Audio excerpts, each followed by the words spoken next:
Welcome back to city news.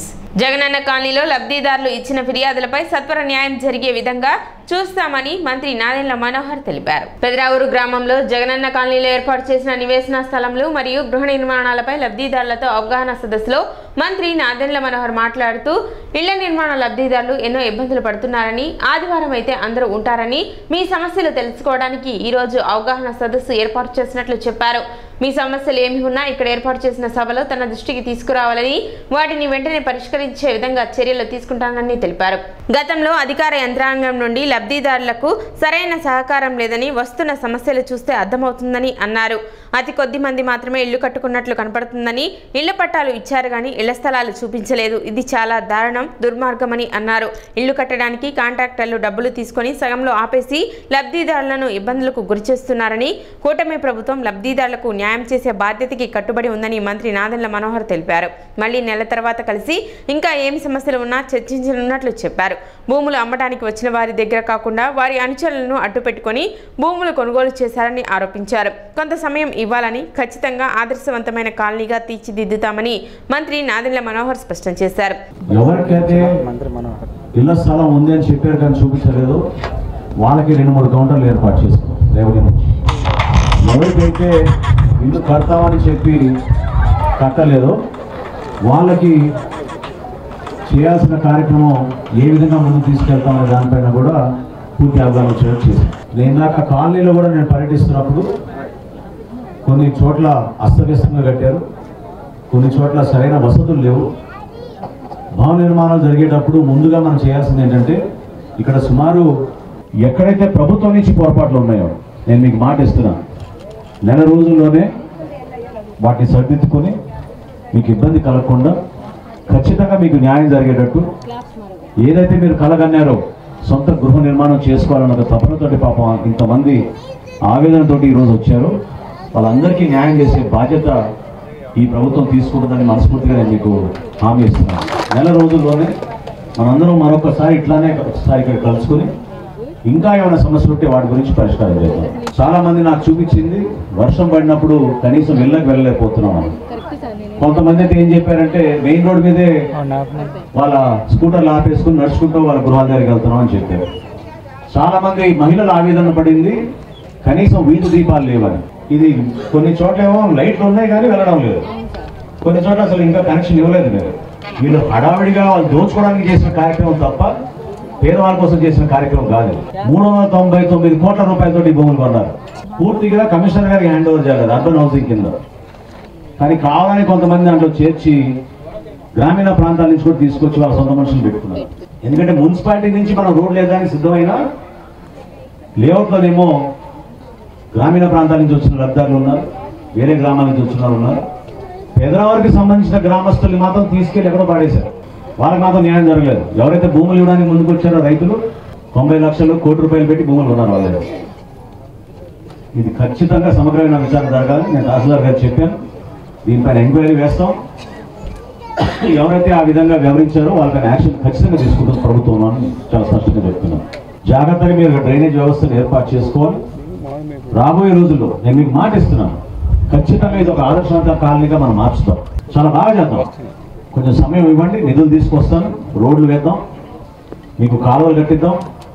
అదేవిధంగా పాపం చాలా మంది పేదవాళ్ళు ఈ రోజు కట్టుకోలేని పరిస్థితిలో ఉన్నారు. ఎవరికైతే కొంచెం ఆర్థికంగా బలంగా ఉన్నారో వాళ్ళందరూ కట్టేసుకున్నారు. కొంతమంది అనుకోకుండా డబుల్ ట్రిపుల్ కూడా కట్టేశారు.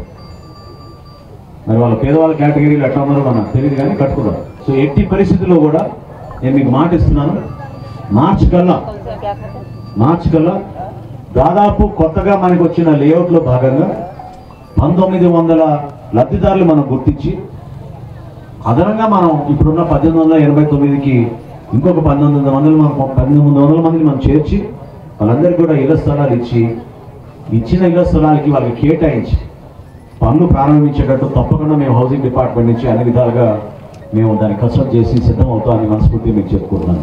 పవన్ కళ్యాణ్ గారు, చంద్రబాబు నాయుడు గారు ప్రతి ఒక్కరికి మనం చక్కటి ఇల్లు కట్టిస్తామనే ఒక మాట ఏదైతే మేము ఇచ్చామో ఆ రోజున దాన్ని 100% నిలబెట్టుకుంటాం. ఈ కాలనీలో కూడా అదే విధంగా ఈరోజు మేము 3 కాలనీలు పెట్టుకున్నాం సందర్శన.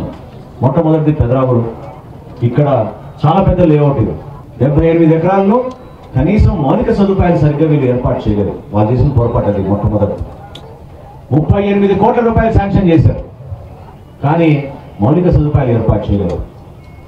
రోడ్లు కానివ్వండి, అంతర్గత రోడ్లు వేయాలి, వీధి దీపాలు వేయాలి. మీకు ఆ సౌకర్యం కల్పించినప్పుడే మీరు కట్టుకోగలుగుతారు. లేకపోతే రేపు కాంట్రాక్టర్ కూడా వచ్చి కట్టమంటే ఎట్లా కట్టగలుగుతారు చెప్పండి? ఆ బురదలో నీళ్ళు కట్టలేడు. కాబట్టి ముందుగా ఆ వ్యవస్థని మార్చే బాధ్యత మీరు తీసుకోవాలి. ఎవరు ఎన్ని నీళ్ళు తీసుకున్నారు, ఎక్కడ కట్టారు, ఎన్ని పూర్తి అయినాయి, ఎందుకు పూర్తి కాలేదు? పూర్తి కాని లబ్ధిదారులకి మనం ప్రభుత్వం నుంచి అండగా ఉండాలి. నాయకత్వం కాదు, ప్రభుత్వం తీసుకోవాలి ఆ బాధ్యత. మనం నిలబెట్టి కట్టించాలి. ఎట్టి పరిస్థితుల్లో కూడా ఇల్లు పూర్తి అయ్యేటట్టు మనం వేసవి కాలం కల్లా, వాళ్ళకి ఉగాది పండుగ కల్లా వాళ్ళకి గృహప్రవేశం చేసినట్టు మనం ఏర్పాటు చేద్దాం. కొంతమందికి పట్టాలు ఇచ్చి తెల్ల ఇంకేసేసి చెరిపేసి సరిహద్దులు మార్చేశారు. దుర్మార్గం అది. కావాలని కొంతమందికి లబ్ధి చేకూర్చుకున్నారు. వాళ్ళు పార్టీల పరంగా కొంతమందిని చూశారు. అది ఇంకా అన్యాయం. ఇందాక ఒక పెద్ద ఆయన నాకు చెప్తున్నాడు, కేవలం నేను పలానా పార్టీ అని చెప్పి నాకు ఇవ్వలేదని చెప్పాడు. అందరినీ సమానంగా చూస్తాం, అందరికీ న్యాయం జరిగేటట్టు చేస్తాం. ఏది చేసినా రేపటి రోజున మా ప్రభుత్వం నుంచి ఈ విధంగానే బహిరంగ కార్యక్రమం చేసి అందరి ముందే లబ్ధాన్ని గుర్తించి మీ అందరికీ న్యాయం చేసేటట్టు చేస్తాం తప్ప కొంతమంది కోసమే ఈ ప్రభుత్వం పనిచేయదు. ఖచ్చితంగా ఈ కూటమి ప్రభుత్వం రాష్ట్రాన్ని అభివృద్ధి పందాల ముందుకు తీసుకెళ్తాం. హెల్ప్ డెస్క్ ఏర్పాటు చేసి మీ కార్యాలయం దగ్గరనే వచ్చిన ప్రతి ఒక్కరికి సమాధానం చెప్పేటట్టు, వాస్తవ పరిస్థితి ఏంటో మీరు కంప్యూటర్లో ఆన్లైన్ చూసుకుని వాళ్ళకి భరోసా ఇచ్చేటట్టు మీరు ఆ చర్యలు తీసుకోవాలి.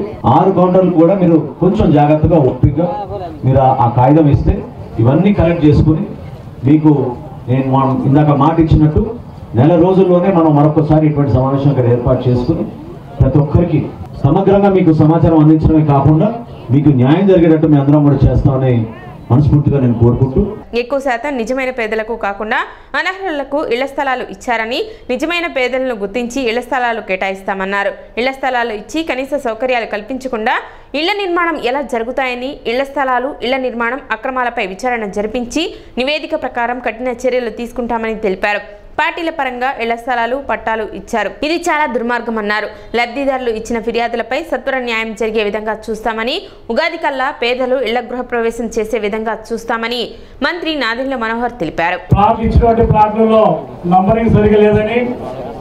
అదేవిధంగా డబుల్ ప్లాటింగ్ అయిందని, అదేవిధంగా కాంట్రాక్టరు అక్కడ కన్స్ట్రక్షన్ యాక్టివిటీ చేసేవాడు కానీ ప్రాపర్గా చేయలేదని, ఇలా రకరకాల సమస్యలు ఉన్నాయి. మీరందరూ కూడా రావచ్చమ్మా. ఎవరు డిఎస్పీ గారి ఆఫీసు రాకూడదు అనే అవకాశం లేదు. మీ అందరి గ్రీవెన్సెస్ ఇక్కడ మీకు ఇబ్బంది అయినాయి కూడా మీరు ఇంతకుముందు గతంలో చెప్పుకొని ఈ కాంట్రాక్టులు కట్టకపోవడం, డబ్బులు తీసుకొని చేయకపోవడం, ఇవన్నీ డిపార్ట్మెంట్ పరంగా మాకు వస్తాయి. మేము అన్నిటి మీద కూడా యాక్షన్ తీసుకుంటాం. మీరు చెప్తే యాక్షన్ ఉంటుంది, దాని మీద వాడు ఎంతవరకు చేయాలో చేస్తారు. చెప్తే కట్టమని కొంతమంది భయపడాలి, అట్లా ఉండదమ్మా. ఆల్ డిపార్ట్మెంట్స్ అన్ని వింగ్స్ మంత్రివర్యుల ఆధ్వర్యంలో ఇక్కడికి వచ్చారు. అన్ని విభాగాలు, రెవెన్యూ, మున్సిపల్, ఎలక్ట్రిసిటీ, అన్ని విభాగాలు ఇక్కడ ఉన్నాయి. అందరి కోఆర్డినేషన్తో ఈ కాలనీ మంత్రివర్యుల ఆధ్వర్యంలో ఇది డెవలప్ అవుతుంది. కాబట్టి ఎవరో ఎటువంటి భయపడనవసరం లేదని సభాముఖంగా మీ అందరికీ చెప్తున్నాను. స్టార్టింగ్ లేఅవుట్ మొదటి నుంచి ప్రతి ఇంటిని, ప్రతి సమస్యని క్షుణ్ణంగా పరిశీలించారు. అధికారులకి అక్కడికక్కడే డైరెక్షన్స్ ఇచ్చారు ఏమి చేయాలని. రెవెన్యూ శాఖ తరఫు నుంచి కూడా నాకు కూడా ఒక స్పెసిఫిక్ డైరెక్షన్ చెప్పారు. అన్యాయం, అక్రమం ఏదో జరిగిందంటే దాని విషయంలో కూడా మేము టీమ్స్ని ఫామ్ చేస్తాం. మినిస్టర్ గారి ఇన్స్ట్రక్షన్స్ మేరకు ఖచ్చితంగా సార్ ఏ లైన్లో అయితే చెప్పారో మేము హౌసింగ్, అలాగే రెవెన్యూ శాఖ, మున్సిపల్ శాఖ మేమందరం కూడా టీమ్స్గా ఫామ్ అయ్యి నిజమైన లబ్ధిదారులకి ఇంకా ఏమైనా రావాల్సి ఉంటే హౌస్ రైట్స్ అవి ఇచ్చే ఏర్పాటు కానివ్వండి, అట్లాగే అర్హత లేని లబ్ధిదారుల విషయంలో కూడా సరి అయిన చర్యలు తీసుకుంటారు సార్. ఈ విధంగా సార్ దగ్గర పనిచేసే అవకాశం రావడం గొప్పగా. ఇళ్ళ ఫేజ్ బ్యానర్లో ఇల్లు కట్టుకుంటా వచ్చారు, కానీ ఆ ఇళ్ళ లబ్ధిదారులు ఎవరు, కరెంటు కావాలని అడిగిన వాళ్ళు ఎవరు ఇంతవరకు మాకు మేమే సర్వీస్ వైరు, మీటర్ బోర్డులు అన్నీ కూడా మేమే ఇచ్చి కరెంట్ ఇస్తున్నాం. ఈ స్ట్రీట్ లైట్లు కూడా మేము ఎప్పుడో 3 సంవత్సరాల క్రితం వేసిన స్ట్రీట్ లైట్లు, ఆ లైట్లు అక్కడక్కడ పోయినాయి అంటే అవి కూడా గ్యారంటీ పీరియడ్ అయిపోయినాయి. అవి మున్సిపల్ కమిషనర్ గారికి మేము యాక్చువల్గా హ్యాండ్ ఓవర్ చేశారు. అవి ఏమైనా ఉంటే మేమేమన్నా మార్చవలసినవి ఉంటే ఒకసారి మాట్లాడుకొని ఏమైనా గ్యారెంటీ పీరియడ్లో ఇస్తాము, లేకపోతే అవి ఏం చేయాలో మంత్రి గారిని అడిగి మేము దాని మీద చర్యలు తీసుకుంటాము.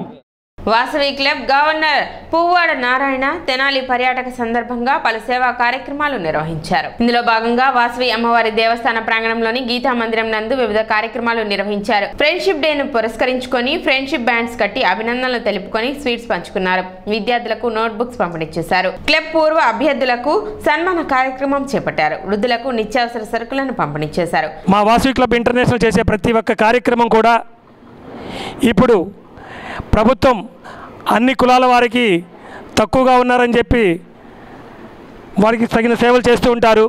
కానీ ఆర్యవైశ్యులు వచ్చేటంగానే వాళ్ళు ఏదో ధనికులు అన్నట్టు మాత్రంగా ఇక్కడ ఆర్యవైశ్యులకి సరిగా చాలా సదుపాయాలు అందట్లేదు. దాన్ని దృష్టిలో పెట్టుకొని మా వాసవి క్లబ్ ఇంటర్నేషనల్ విద్యానిధి అనే పథకం కింద డిగ్రీ చదివే పిల్లలకి ఒక సంవత్సరానికి 25,000 రూపాయలు వడ్డీ లేని రుణంగా ఇచ్చి ఆ విధంగా ఆదుకుంటుంది. స్వయం ఉపాధి పథకం క్రింద ఒక వ్యక్తికి చిరు వ్యాపారాలు చేసుకునే వ్యక్తికి 25,000 రూపాయలు ఇచ్చి ఈ విధంగా కూడా మా వాసవి క్లబ్ ఇంటర్నేషనల్ ఆదుకుంటుంది. ఒక 10 మంది మహిళలు కానీ పురుషులు కానీ ఎవరైనా సరే ఏదైనా ఒక వ్యాపారం చేయాలి సమిష్టిగా అనుకుంటే కూడా వారికి కూడా 25,000 చొప్పున 10 మందికి 2,50,000 కూడా మా వాసవి క్లబ్ ఇంటర్నేషనల్ కూడా ఇస్తుంది. కార్యక్రమానికి ఓబుల్ శెట్టి రమేష్ అధ్యక్షత వహించగా కామేశ్వరరావు, డోగిపత్తి సత్యనారాయణ, ఎం వెంకట సుబ్బారావు, గొడవత్తి మల్లికార్జునరావు, శంక రాజదుర్గ ప్రసాద్, పొట్టి శ్రీధర్, సుబ్బారావు, గణేష్ తదితరులు పాల్గొన్నారు. Vasavi club California, Vasavi club London పలు సేవా కార్యక్రమంలో భిన్నంగా ఈరోజు పెన్షన్ కార్యక్రమం, నిత్యావసర సరుకుల పంపిణీ కార్యక్రమం జరుగుతుంది. ఈ కార్యక్రమానికి విచ్చేసినటువంటి మీకు ముఖ్య అతిథి గవర్నర్ గారి పర్యటన సందర్భంగా వారి సతీమణితో విచ్చేసినటువంటి గవర్నర్ పువ్వాడ నారాయణ గారికి, కళ్యాణి గారికి, ముఖ్య అతిథులకు, వాటికి రన్ చేయడమే ఇబ్బందిగా ఉన్న వాటి అన్నింటినీ కోలపూడి కళ్యాణి గారు వదలకుండా ఒక్క నెలలోనే దాదాపు 90% క్లబ్బులన్నీ నారాయణ గారు, కోలపూడి కళ్యాణ్ గారు ఇద్దరు అన్ని క్లబ్బులు 90% అన్ని క్లబ్బులు యాక్టివేట్ చేశారు. నేను అవో అనుకుంటా ఉన్నాను స్టార్టింగ్లో. ఇప్పుడు ఒక చిన్న విరామం.